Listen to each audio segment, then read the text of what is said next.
In today's business, what if the real reason you feel stuck or burned out in your real estate business is not for lack of effort, but lack of structure and support? And what would change if you rebuilt this business to actually create the time, clarity, and freedom that caused you to start it in the first place? I found myself riding my bike to a client meeting because I didn't have enough money for gas. And here I was banking on this one paycheck to hopefully pay my mortgage and my bills. And when I got there early to let the sweat dry off so the client didn't know that I had to ride my bike to the meeting as my credit card was being declined for a $2 cup of coffee. Hello, everyone. Welcome back to another episode of The Freedom Blueprint. I am Adrienne Green, and today I'm really excited to have with me my longtime friend, Erin Bradley. Now, in this show, we talk about how do you take your real estate entrepreneur business and get it so that it gives you a bigger life, a bigger business, instead of just keeping you in the weeds. And Erin has a lot to share on that. So thank you so much for joining us today, Erin. Well, thank you for having me. I'm one of your number one fans and huge admirer of the life you've built and the way that you've been so intentional about designing it. So to me, this is an honor to get to share the space with you on your show. This is awesome. Oh, you're so sweet, Erin. Now, for our listeners, her podcast is called Pursuing Freedom. So if you don't already listen to that, go check it out wherever you listen to podcasts and sign up. And as you know, we're here on the Freedom Blueprint.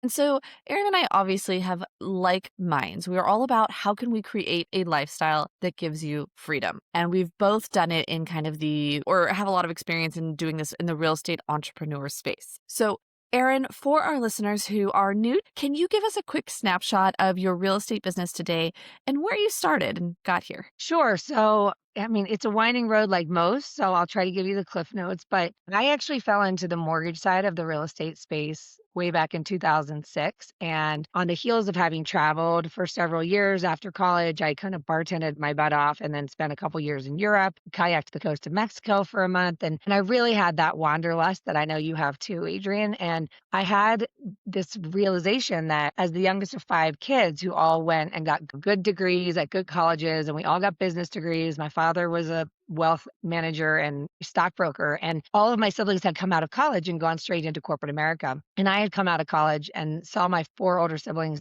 doing the corporate ladder. And then I decided, maybe if I'm going to go down that path, let me just claim a couple years for myself and go have a little fun. And in that, I started to realize maybe I'm not cut out for the corporate world. So when somebody recommended the mortgage business to me, I was like, no. That's like, I don't think I'm cut out for that. At this point, I was a teacher. I was teaching Spanish and English as a second language. And someone was like, no, you got to meet my friend who owns this little mortgage brokerage. So I went and met them, and it was a small Latino mortgage company. They needed a bilingual American. I was the only natural born English speaker with Colombians, Venezuelans, Mexican, and me. And the loan officers, the salespeople, they would come to the office in jeans and a t-shirt and go to yoga in the middle of the day. And then they would put on their suit and go to closing and come home with a big fat check. And I thought, that looks like the life for me, right? Footloose and fancy free. And I always joke, because when you ask somebody, why did you become self-employed? Usually the answer is, I wanted freedom and flexibility. And hence the name of both of our podcasts, right? And that was the truth for me too. I was like, I want this life of freedom and flexibility. So I took the leap, went 100% commission in '07. And I did so with no financial safety net, no confidence, terrified of being seen as salesy. And within a year, I had fallen flat on my face, maxed out a whole bunch of credit card debt. And I found myself riding my bike to a client meeting because I didn't have enough money for gas. And here I was banking on this one paycheck to hopefully pay my mortgage and my bills. And when I got there early to let the sweat dry off so the client didn't know that I had to ride my bike to the meeting, he got there early and introduced himself to me as my credit card was being declined for a $2 cup of coffee. And I was mortified because I didn't want to try another card because I thought that was the card that would work. So I ended up lying and saying, this is my debit card and I'm going to have to call the bank, and he buys my coffee. And I just remember this feeling of failure and just financial rock bottom. I was mortified. And the good news is I ended up getting the client and I had the paycheck. But the thing is, I called my dad for advice, and he had gone 100% commission in his 20s as well. And he said, look, if you think you're going to be good at this, do whatever it takes. And so I did. I actually opened another credit card, believe it or not, and hired a coach, which a lot of people would think I have to wait till I can afford the coach. And it's funny because in entrepreneurship, we have that scarcity mindset around investing in ourselves. Right. But in every other arena of sports and business, you would invest in the master's degree, right? You would hire the coach to get better at a certain sport, for example. And so I just did that. I said, tell me what to do and I'll do it. And for the next several years, I kind of plugged along just following the blueprint. But the truth of the matter is, even though the framework was working and I was closing deals and paying my bills, there was still this little piece of out of alignment that I couldn't put my finger on. Like I was trying to fit a mold, like here's the action plan, do the things to get the leads, to get the deals, to get the money, and then you're going to feel safe. And when we talk about this Right. idea of what freedom really means, when we think about what we want to have, whether that's more financial success, better health, whatever, when we think about what it really means, it's a feeling, right? Like the idea of freedom is a feeling of peace, ease, etc. And Right. I didn't really have that. Like even though I was closing the deals and I was following the framework and the framework worked, everything felt like a chase. And then it wasn't Mhm. until I was 4 years into the business that I read The Go Giver, where the philosophy, if you haven't read that book, I always highly recommend that as a first piece of homework, the Go Giver by Bob Berg and John David Mann. But the philosophy was that the goal is to be of value above and beyond what you get paid to do. So, how can you be of value to people even when they don't need your services? And something clicked within me. And I took that framework and developed a strategy that then allowed me to be very authentic, feel really aligned with who I am, bring value to people in a way that felt sincere. And I saw my business blow up. And it was 2012, and I was working 24/7, and I was pregnant with my second child. And I remember asking some of my colleagues who I considered to be ahead of me in the game, men and women, like, you're doing more volume than me. I'm over here drowning and working 24/7. How are you doing it? And they all admitted that after they put their kids to bed, they worked until 10, 11, 12 o'clock at night. And so for the second Right. time in my short career back in 2011, I thought, maybe I'm not cut out for this because I'm making more money than I ever dreamed of now, but I'm a slave to my own success. So Right. in neither end of the spectrum do I feel free. And I almost quit the business, Adrienne, but luckily I got some guidance and some mentorship and found some new coaches that taught me how to scale the business. And so in that journey, I became obsessed with learning how to simplify the process, but amplify my energy, my impact, my contribution. And I found that the more energy I had, the more time I had, the more impact I could make. And then the financial ROI was a perfect match to that. And I started teaching real estate professionals what I was doing. And in that journey, we also were buying properties. Like we bought our first property was just a 1-bedroom row home and we kept it. We bought our second property after the first kid was born, and we always bought just what we need and nothing more. And we kept property number 2 when we were expecting number 3, and we bought the third house. So we were real estate investing along the way. And that ultimately became the thing that allowed us to retire my husband in 2016 when we moved to a little ski town in the mountains. And we put one property on short term rental. It doubled his income. And I was like, all right, let's go. So that's a long answer to a short question, but that's kind of the backstory. And then as it evolved from there, I became more and more obsessed with teaching real estate professionals, mortgage lenders, investors, agents on how to implement the systems and enlist the help to get out of your own way. So you're not the bottleneck in your business and you're not the victim to your own success. And what I found is that we're all in this together. Like the job title doesn't define us. This human experience of more financial success equates to more sacrifice, more hustle, more grind. It's an illusion. And a lot of people just power through that and they run on fumes indefinitely because they think that's the only way. And you and I Right. both know it's not. So I know where you stand with this. And on the other side of implementing all the systems and scale came the freedom to travel with our kids, go on an RV road trip, homeschool, like all kinds of things that you and I are cut from the same cloth, right? It's just become something where it's like if you could see through the lens that you and I see through, Adrienne, you would think it's nuts that anybody would continue to just drown in their own success instead of recognizing their success and using that as the evidence to make new decisions and invest into their business to access the freedom that is available. Right. I love that. And it is a crazy story that you have. So I appreciate you sharing it, because I see so much and so many people in the real estate space, so many real estate entrepreneurs, agents, and like the loan officers and investors, they build these big businesses and then they come and talk to me about real estate investing because they're like, I need passive income because I make good money, but it is so active. It is so much work. It takes me away from my family. It burns me out. They talk about burnout all the time because they haven't built this to be sustainable or to give them freedom. They just figure they're like working really hard to make good money. So I know you're seeing that too. Well, and the interesting thing behind that, right, is that I have this conversation all the time with people in my community and just friends and colleagues over the years, is that when you're in that state of burnout, right? Most of us became successful. Well, we hear the word success, we hear money, right? But success, as you and I know it, is unlimited present moments with the people we care about most, personally and professionally. Literally, our presence, I believe, in this day and age, is the greatest gift we can give somebody, right? Hmm. And we lose our ability to do that. But in order to get to that state where the business is booming, but I'm exhausted, usually you got there because you care so much. Like you care so much about your clients and taking care of everyone in your life and in your business that you've been giving from an empty well for a long time. And it's just something that you're tolerating. And the interesting thing about that is that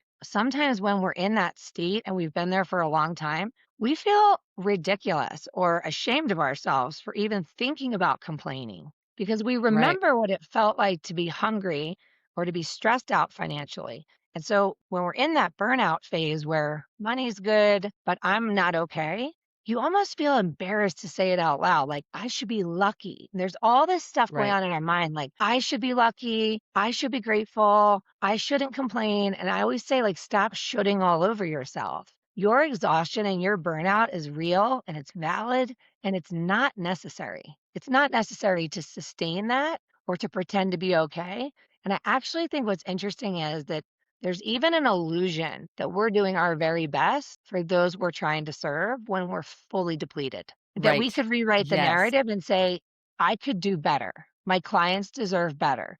They deserve my presence. Hmm. They deserve my energy and peak focus and enthusiasm. And instead, what they're getting is an exhausted, scattered, preoccupied version of me who's never really present in any moment. So Hmm. it's an interesting twist on how we look at things when we're at that threshold of I can't take this anymore. I don't want to continue to survive my success. I don't want to shrink and do less because that doesn't feel aligned.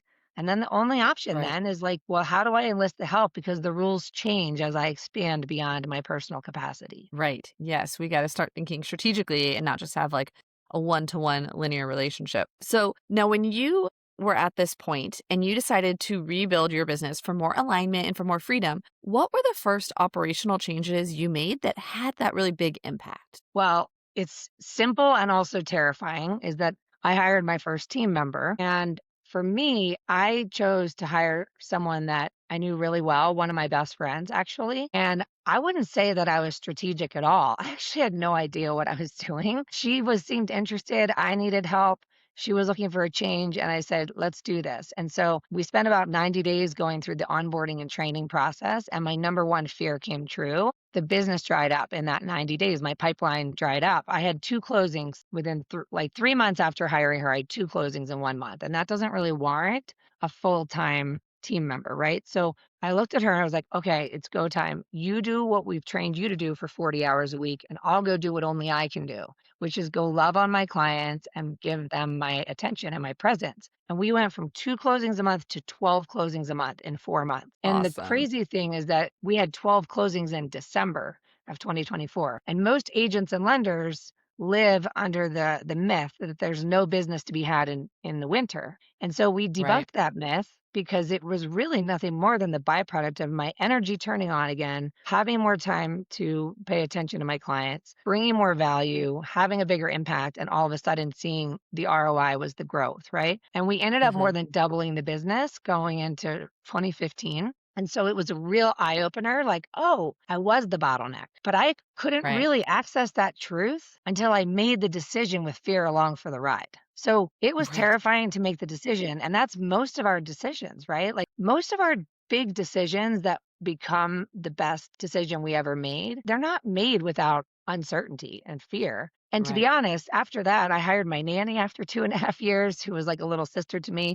And then I hired my other friend who lived next door. And I joked that I was dragging bodies onto a speeding train. And we were doing it very disorganized. It was very all hands on deck. And so that's when I hired another high level coach that helped us learn how to backtrack and really systematize and strengthen the foundation. Because what happens a lot for all of us is that, we start throwing stuff against the wall to see what sticks, and inevitably we build a structure, but that structure is built on a faulty foundation. So the bigger it gets, the riskier it becomes because we're starting to crumble at the baseline, right? And sometimes we have to be willing to take the house down to the studs to build a better foundation. And from there, you can build a skyscraper because there's no limit, because the foundation, it's like expanding the vessel to hold more. So, Right. it was a little bit haphazard at the time, but I look back now and it's like now it's really about helping people understand that we can't wait to be fearless. And we've all made Mhm. decisions scared before that turned out okay. And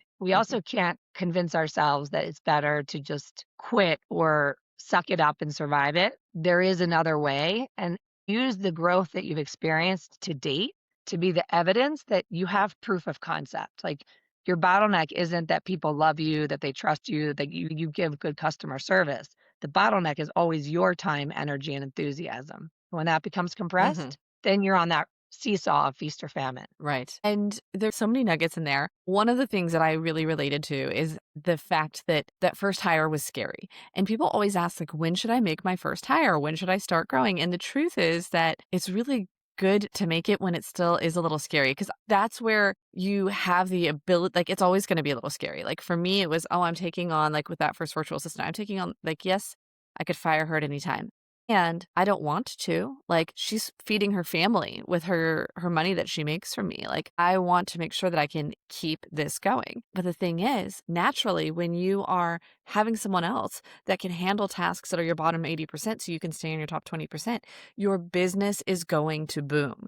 You are going to do more business because, like what you said, it's not only the time, it's the energy. And I would almost throw out there, because I loved the wisdom the way you said it. If you're not a little afraid when you make a decision, then it's too safe, right? It's too safe, and you're not going to see huge transformational growth from it because it's not that transformational of a decision. Yeah, 100%. And it's what you said too about, hire when you're scared and sooner than later and all that kind of stuff. Like when's the right time to hire your first assistant? It's yesterday, because if you're doing everything in your business, then you are the assistant in your business. And here's what I see all the time, especially, I mean, this is for people that have been running their businesses this way. It could be for decades, honestly, before. And again, they're so servant hearted.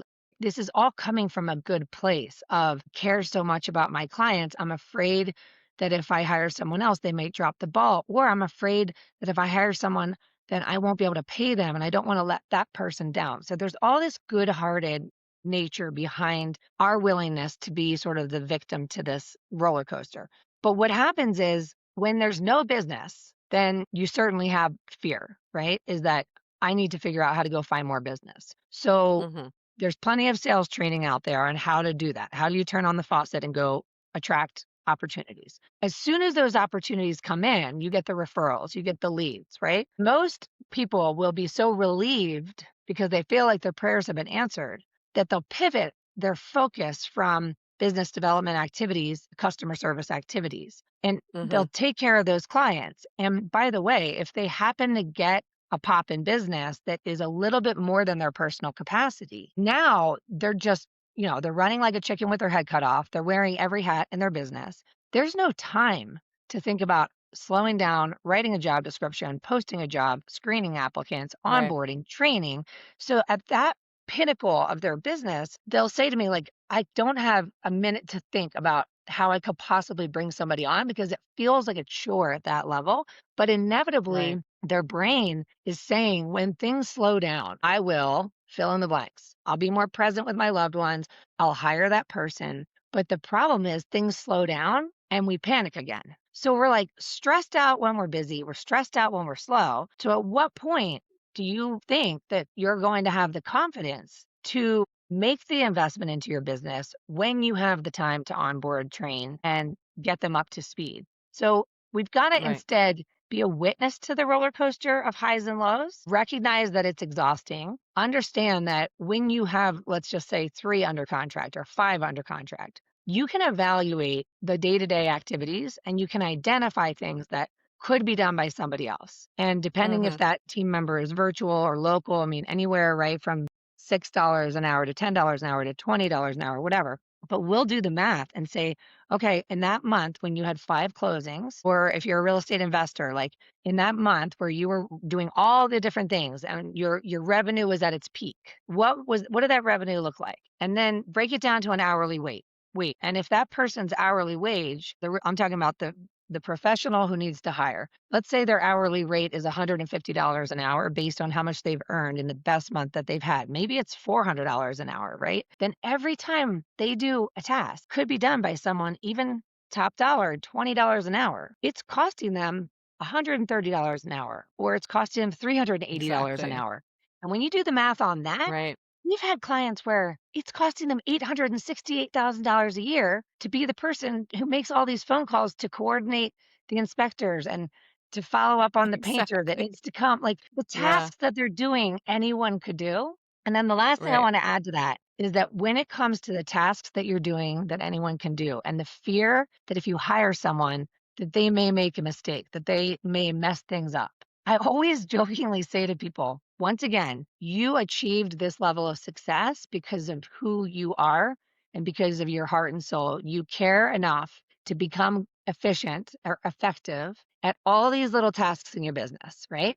And I always say to people, if you could figure it out and I could figure it out, don't you think anybody could figure it out? Because we're not rocket scientists. So Right. can we hire to the heart? Can we hire to the values of conscientiousness and work ethic and willing to go above and beyond, right? Because if we can hire to the Right. values, we know that person's going to care as much as we do to do it right. And so we also have to notice our fear, which is a story that becomes a belief that becomes an excuse for why I haven't hired yet. And then just challenge the fear and say, is it even true? Because amazing people exist out there that absolutely love creating order out of your chaos. And I would say Mhm. that as a Right. true professional, it's a disservice to your clients to be chaos behind the scenes. So to Mhm. organize the business up levels your professionalism because it up levels your energy, your focus, your enthusiasm, and your ability to be present with the biggest financial decisions of someone's life. Now, that's obviously speaking to agents and lenders, but it's true across all industries because none of what we're talking about has really anything to do with our job title. It has to do with our time, our energy, and our impact, and the desire that we say we had, which was to have some freedom in our life and business. Mhm. If you're a real estate entrepreneur trying to scale while doing everything yourself, there's a better way. The Time and Freedom Starter Pack gives you the exact first steps to reclaim hours each week with real support, including what to hand off, where to start, and simple tools you can put into place right away. Download it for free at adriennegreen.com/starter pack. Now let's get back to the episode. That example that you just shared of, how we can be better when we do hand off some of these tasks reminded me that one of the things where I saw it myself with getting my first assistant was handing off some of the marketing tasks that felt really heavy. Like for me, doing the newsletters was really heavy and tedious and miserable. And like video editing or doing all the other stuff with the video after the recording. Like I loved the recording, I loved sharing. I'm a former teacher, but then doing all the processing to get it out there was so heavy. And I loved, loved, loved handing that off and could see how someone else did it better. And something you've hinted at that I think that is part of that story is the energy piece, right? This isn't just a mathematical equation about time and income. That's a part of it. There's also an energy piece of stepping away from that solopreneur role and really getting a team and getting the freedom that comes from not being the bottleneck in your business. Can you speak to that energy piece? Yeah, it's interesting because at least in the real estate space, we joke a lot how many people, when they go on vacation, their business picks up seemingly out of the blue. And it's so annoying. And so we always ask ourselves, like, why is that? In the moment that you try to stop clinging for one moment to what you're supposed to be doing today to get the things, to get the deals, to get the money, to feel okay, and you try to take a vacation and you're like, today is the day I'm going to spend with my family. I'm just going to have a good time and I'm going to go do all these fun things. And inevitably the phone rings. And it's because when your energy is at an all-time high, when which is when you're having fun, when you feel fully engaged with your life. I mean, it could be when you're celebrating something, it could be when you're mourning something, but when you're in full engagement with your life, with the unfiltered light that is your heart and soul, right? The version of you that's on the doorstep of your best friend's house on the best day and on the worst day, right? That's you. That's your vibe. That's your brand. That's actually the reason people work with you, is because of how you make them feel, right? And so we say, what would it look like to curate vacation energy? And on a scale of 1 to 10, how would you rate the charge of your battery, for example? Like, most of us at any given moment, if we could guess, we would know that our battery on our phone is either at 100% charged or that it's getting low.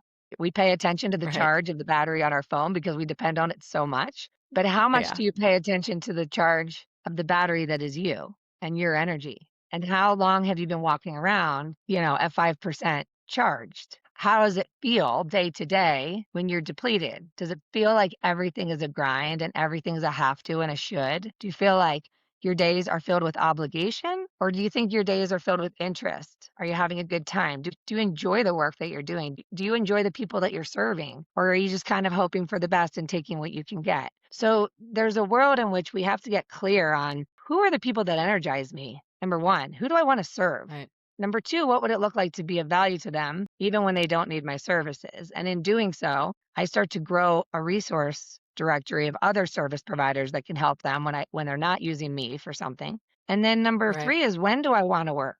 Because it's an illusion to think that working 24/7 is what you were after when you wanted freedom and flexibility, and now you tolerate 7 days a week, right?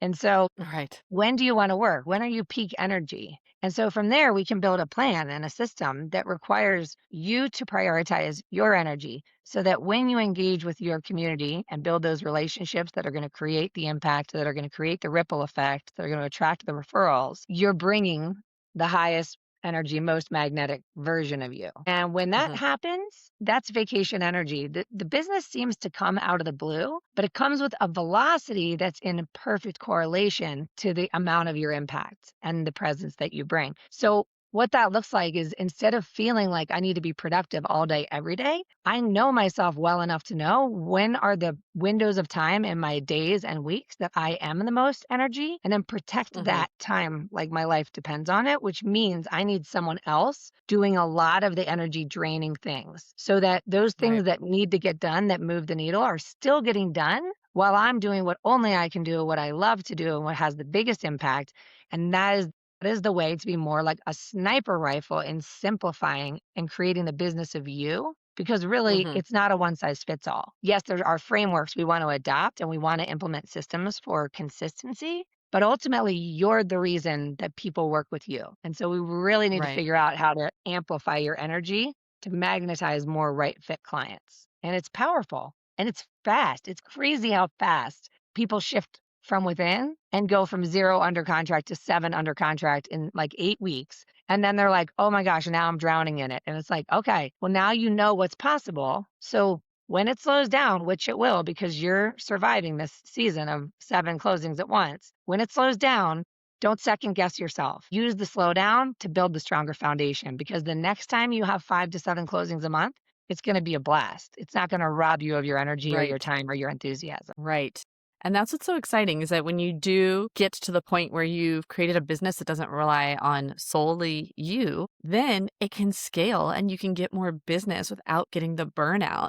And then, like you said, that's fun and that's exciting. And you're serving more people and helping more people, which, like you said, if you've got a servant's heart, that's a win. Yep. No, I mean, Love it it. can be really fun. There's a podcast out there by Jennifer Liss, and I had her as a guest on my show, and it's called F Around to Get Paid. And like, her whole thing is, the more fun we have, the more money we make. And I think that that's a piece that's missing, right? Because if we think about the freedom we say we're after, we imagine a life of joy, right? Enjoyment, Right. presence, satisfaction. And sometimes that's triggering for people, but we do focus a lot inside Pursuing Freedom on, what does it mean to create a process that feels lighter, that feels fun, that feels sincere, authentic, loving, because your Hmm. love, your heart and soul really is the heart of your brand. And if we suffocate that, then we suffocate the momentum. And so by building the Right. systems behind and getting the help that you need, we keep you free to be the light joyful, magnetic version of you that everybody loves. Love it. Awesome. So, Erin, you do offer coaching. Do you want to share a little bit about what that looks like and how people can reach you? Sure. So you can check out the different options that are available on pursuingfreedom.com, but you can also DM me on Instagram at Pursuing Freedom Official or reach out to me on LinkedIn, Erin Bradley. If you Google me, you can find all the ways to reach me, Erin at pursuingfreedom.com. And there's a few different ways in which I try to support people depending on where they are on their journey and also what industry they're in. So I do everything from leadership consulting for team leaders that have existing teams to strengthen culture and systems, and then as well as helping an aspiring team leader screen the applicants on board, build the culture, and really grow from there. And then all the way down to a membership that's just $49 a month, where I bring in guest experts like you, Adrienne,